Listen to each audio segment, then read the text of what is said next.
મિત્રો, આપનું સ્વાગત છે માઇન્ડફુલ ગુજરાતી યુટ્યુબ ચેનલ પર. આજે આપણે એક એવો વિષય સમજવાના છીએ જે તમારી આખી જિંદગી બદલી શકે છે. વિશ્વ પ્રસિદ્ધ વિચારકો, સંતો અને વૈજ્ઞાનિકોએ એક વાત પર સહમત છે કે તમારું મન એ જ તમારી જિંદગી છે.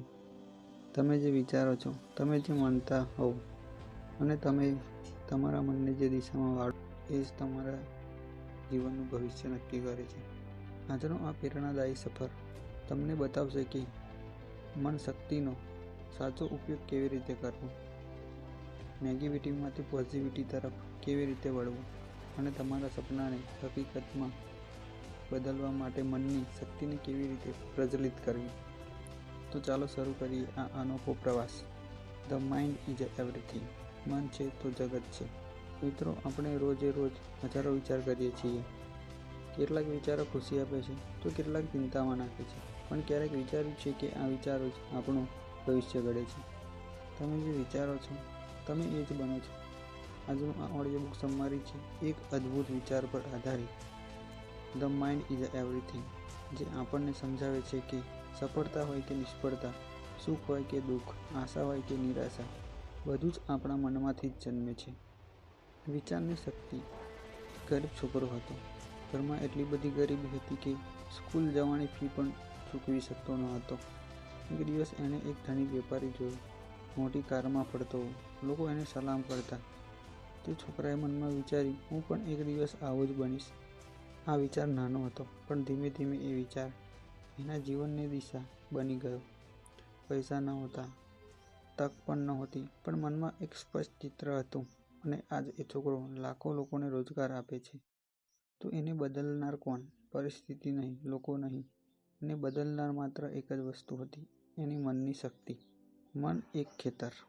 મિત્રો, આપણને મનને એક ખેતર માની લઈએ. જેવું બીજ વાવશો એ જ પાક મળશે.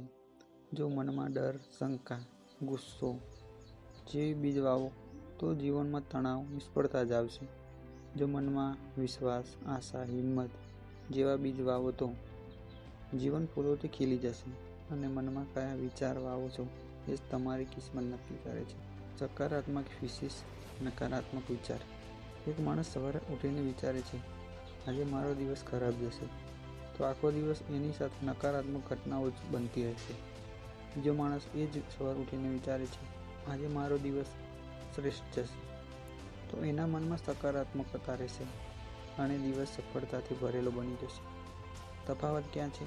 પરિસ્થિતિમાં નહીં, લોકોમાં નહીં. તફાવત છે માત્ર મનમાં આવેલા એક વિચારમાં. વિચારથી સફળતા સુધી. થોમસ એડિસન બલ્બ શોધવા માટે હજારો વાર નિષ્ફળ ગયો હતો. લોકો મજાક કરતા કે તને તો સમજ જ નથી. પણ એડિસન મનમાં કહેતો, હું નિષ્ફળ થયો નથી, મેં તો ફક્ત એ જ રસ્તો શોધ્યો જે કામ કરતો નથી. આ સકારાત્મક વિચાર જ એને હજારો નિષ્ફળતાઓ બાદ સફળતા સુધી લઈ ગયો. મન નિયંત્રણની ટેકનિક. આપણી સૌ પાસે મન છે. પ્રશ્ન એ છે કે શું આપણે મન પર કાબૂ રાખીએ છીએ કે મન આપણને કાબૂમાં રાખે છે? સફળ થવા માટે મનને કાબૂમાં રાખવું જ શીખવું જ પડે. ચાલો આપણે કેટલીક સરળ ટેકનિક જાણીએ. 1. ધ્યાન. દરરોજ થોડો સમય આંખ બંધ કરી શ્વાસ પર ધ્યાન આપો. શ્વાસ આવતો અને જતો જુઓ. ધીરે ધીરે મન શાંત થવા લાગશે. શાંત મન જ યોગ્ય નિર્ણયો લઈ શકે છે. 2. વિઝ્યુલાઇઝેશન. તમે જે બનવા માંગો છો એની કલ્પના કરો. તમે સફળ બનતા જુઓ. તમારું સપનું પૂરું થતું જુઓ. જેમ જેમ તમે એને સ્પષ્ટ રીતે જોશો, એ વિચાર તમારા અવચેતન મનમાં ઊંડે જતો રહેશે અને વાસ્તવિકતા બનશે. 3. Positive affirmation. દરરોજ પોતાને કહો, હું સફળ છું, હું ખુશ છું, મારા વિચારો શક્તિશાળી છે. આ શબ્દો ધીમે ધીમે તમારા મનમાં નવું પ્રોગ્રામિંગ કરશે. જીવનમાં વિચારોનો પ્રભાવ. એક ખેડૂત દરરોજ પોતાના ખેતરમાં બે પ્રકારના બીજ વાવતો હતો. એક બાજુ સારા બીજ જે પાક લાવતો અને બીજી બાજુ ઝેરી બીજ જે ખેતર બગાડતો. આ જ રીતે આપણું મન પણ છે. સકારાત્મક વિચાર એ સફળતાનો પાક લાવે છે. નકારાત્મક વિચાર જે જીવન બગાડે છે. તો મિત્રો, યાદ રાખજો, મન ક્યારેય ખાલી નથી રહેતું. જો તમે તેને સકારાત્મકતાને આપો તો તે આપમેળે નકારાત્મક તરફ ખેંચશે. ડર અને શંકા એ મનના સૌથી મોટા દુશ્મન છે. એ માણસને કંઈ શરૂ કરવા જ નથી દેતા. એકવાર એક વિદ્યાર્થી સ્ટેજ પર ભાષણ આપતો હતો. એના મનમાં વિચાર આવ્યો, જો હું ભૂલ કરી બેસીશ તો, જો લોકો હસશે તો, ને ખરેખર એ ગભરાઈ ગયો. પણ એ જ વિદ્યાર્થી જ્યારે મનમાં વિચાર્યું, હું કરી શકું છું, લોકો મને સાંભળવા આવ્યા છે, તો એણે આત્મવિશ્વાસથી ભાષણ આપ્યું અને બધાએ તાળીઓ પાડી. ફરક શું? પરિસ્થિતિઓ એ જ હતી, લોકો એ જ હતા. બસ મનમાં વિચારો બદલાયા અને પરિણામ બદલાઈ ગયું. સફળ લોકોમાં એક કોમન વાત છે, એમનું મન હંમેશા લક્ષ્ય પર ફોકસ રહે છે. સ્ટીવ જોબ કહેતા હતા કે ફોકસ એ ન કહી દેવાની કળા છે.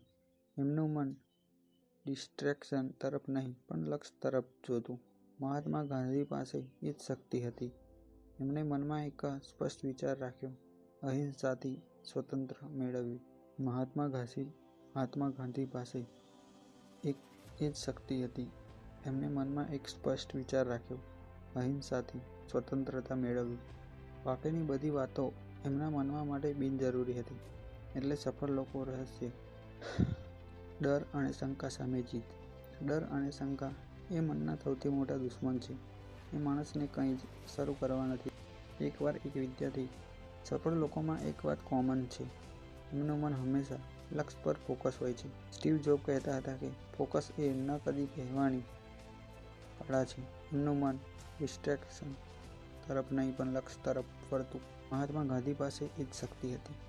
એમણે મનમાં એક સ્પષ્ટ વિચાર રાખ્યો, અહિંસાથી સ્વતંત્રતા મેળવવી. બાકીની બધી વાતો એમના મન માટે બિનજરૂરી હતી. એટલે સફળ લોકોનું રહસ્ય છે મનની એકાગ્રતા. મન અને સુખ. ઘણા લોકો માને છે કે પૈસા, ઘર, કાર આ સુખ આપે છે. પણ હકીકત તો એ છે કે સુખ બહારથી નહીં, મનમાંથી આવે છે. જો મન શાંત છે તો નાની વસ્તુમાં પણ આનંદ મળશે. જો મન અસંતોષ છે તો મોટી વસ્તુઓ પણ ખાલી લાગશે.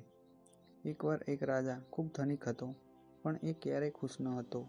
એણે એક સંતને પૂછ્યું, મારે બધું છે, પણ શાંતિ કેમ નથી? સંત બોલ્યા, તમે ખજાનામાં સુખ શોધો છો, પણ એ તો તમારા મનમાં છે. અવચેતન મનની શક્તિ. અવચેતન મન એ આપણા જીવનનું છુપાયેલું એન્જિન છે. દિવસના 90% કાર્યો એ જ સંભાળે છે. જો તમે અવચેતન મનને સકારાત્મક વિચારો આપશો તો જીવન આપમેળે આગળ વધશે. પણ જો એમાં નકારાત્મક વિચારો ભરશો તો એ જ વિચારો તમને હકીકત બનશે. એટલે દરરોજ મનમાં કેવો વિચાર નાખો છો એની જાગૃતિ રાખો. મન પર વિજય. મિત્રો યાદ રાખજો, સૌથી મોટું યુદ્ધ કોઈ બીજા સાથે નથી. સૌથી મોટું યુદ્ધ છે પોતાના મન સાથે. જે માણસ પોતાના મનને જીતી લે છે એ દુનિયાને હરાવી શકતો. જે માણસ પોતાના મનને જીતી લે છે એને દુનિયામાં કોઈ હરાવી શકતું નથી. પણ જે પોતાના મનનો ગુલામ બને છે એને કોઈ બચાવી શકતું નથી. જીવનનો મોટો સંદેશ. મિત્રો, આ પુસ્તક ધ માઇન્ડ ઇઝ એવરીથિંગ આપણને શીખવે છે કે જીવનનું નિયંત્રણ બહારની પરિસ્થિતિમાં નથી, તે આપણા મનમાં છે. યાદ રાખજો, તમે જે વિચારો છો એ જ તમે બનશો. જો સકારાત્મક વાવો છો તો જીવન સુખી બનશે. જો નકારાત્મકતા વાવો છો તો જીવન મુશ્કેલ બનશે. એટલા માટે આજથી નક્કી કરો, તમારા મનમાં ફક્ત વિશ્વાસ, આશા, હિંમત અને પ્રેમના વિચારો જ વાવો. કારણ કે the mind is everything what you think you come. The mind is everything what you think you become. મિત્રો, જો તમને આ વિચાર પ્રેરણાદાયક લાગ્યો હોય તો એને ફક્ત સાંભળશો નહીં, તમારા જીવનમાં ઉતારો. તમારા મનને કાબૂમાં રાખો અને તમારા જીવનને એક કૃતિમાં ફેરવી દો. તો મિત્રો, આ વિડીયો તમને ગમ્યો હોય તો લાઈક કરો, શેર કરો અને અમારી યુટ્યુબ ચેનલને સબસ્ક્રાઈબ કરો. ધન્યવાદ. જય હિન્દ.